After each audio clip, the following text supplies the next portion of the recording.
So Danny's boyfriend made a really nice pot of chowder because they got a bunch of bluegill yesterday and some rock bass and stuff, so they made a great fish chowder. So I'm going to get this recipe and make it with some northern pike. And yeah, freeze some up when I get my fridge because I got a dual zone fridge coming with fridge and freezer.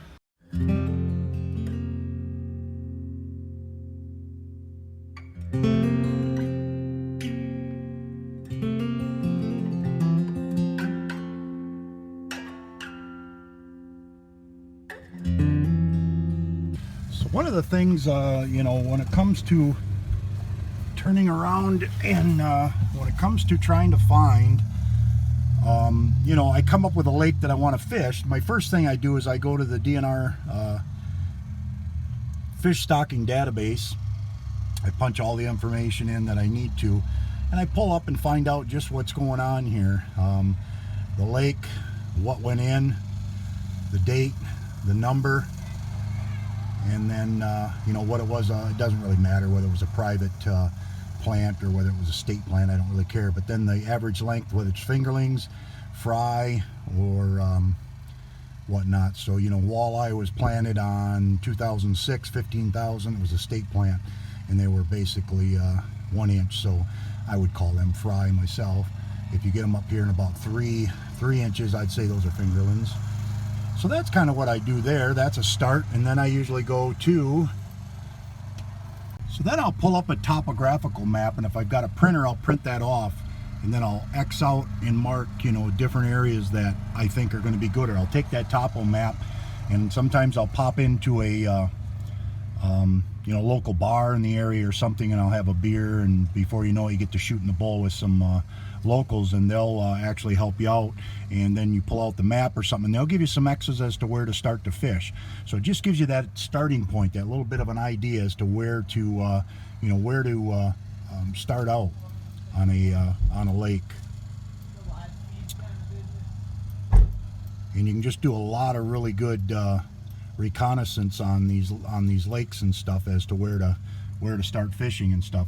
So your best source, of course, is always you know, local information, but that's what I do to kind of get a rough idea as to where I'm going to fish and how to go about it. And that's just kind of a little bit of my start when I come up with a lake that I'm going to, you know, run. Now, a lot of the lakes I've fished before, because I've come to the UP for 40 years now, so I've covered just about everything I can on at least the first, you know, the one half of the Upper Peninsula, and then we fished so many lakes downstate, so I know a lot of them. You know, that's all we did is fish. But if I'm going to an area where I don't know, that's kind of how I started out, and go for it. So, well, we finally got the weather. We're going to try and get this canoe all sanded down and give it a nice coat of paint.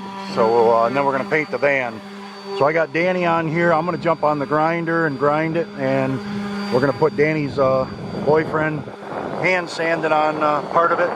So we're going to sand it down in about 2 hours here and wipe it all down, clean it up, and go get a thing of high-end Rust-Oleum epoxy paint and give it a coat of paint, make it look a little nicer.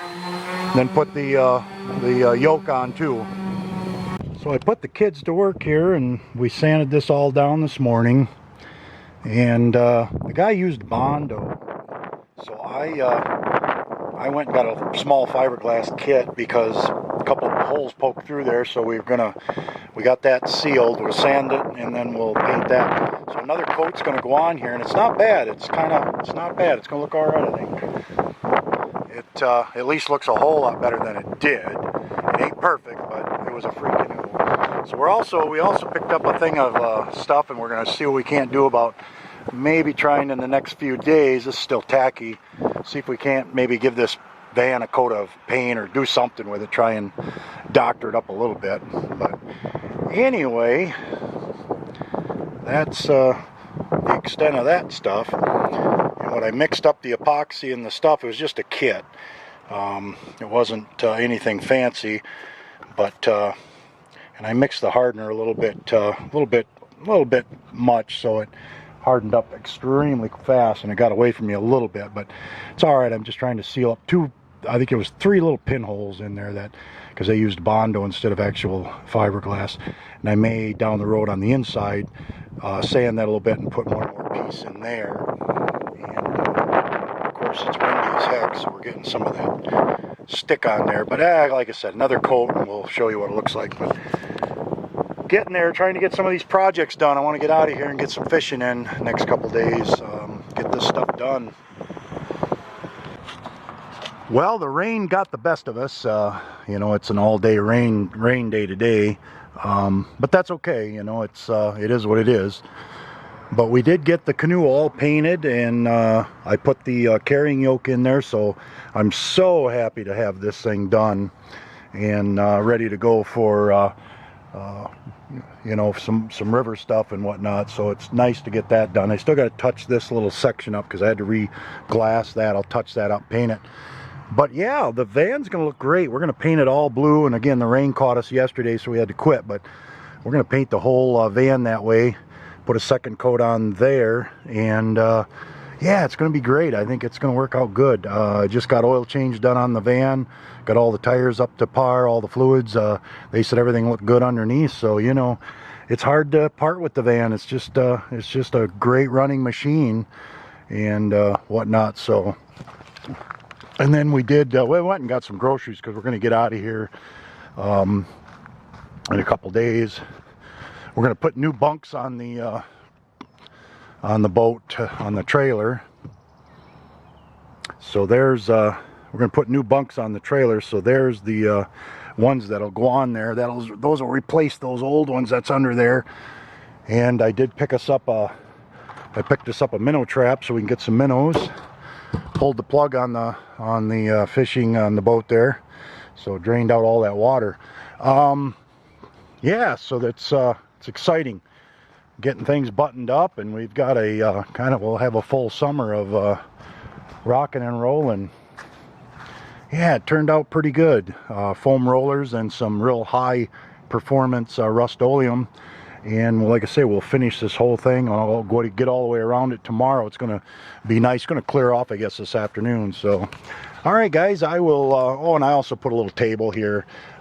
Just a piece of junk with some leftover stuff. It's got a little thing that sets under there. But at least I can cook outside because it's getting so warm. You got to cook outside or you start producing too much heat in here.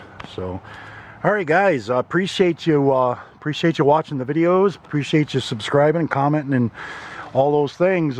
Keep watching, more and more to come. We're going to try and get at least 2 videos up a week. Once again, thanks guys. Peace out, be safe.